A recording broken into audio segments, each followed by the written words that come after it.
یہ بس تعلیم کے لیے مفت ڈیلیوری سروس کی طرح کام کرتی ہے، یعنی یہ ایک چلتا پھرتا اسکول ہے۔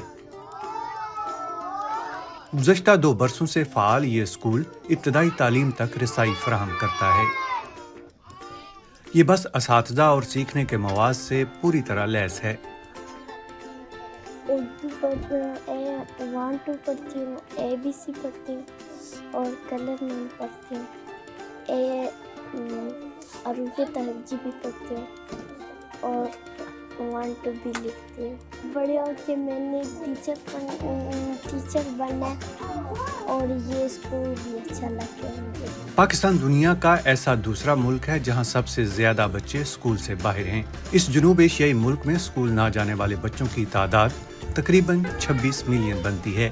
5 سے 16 سال کی عمر کے تقریباً نصف بچے اسکول نہیں جا رہے۔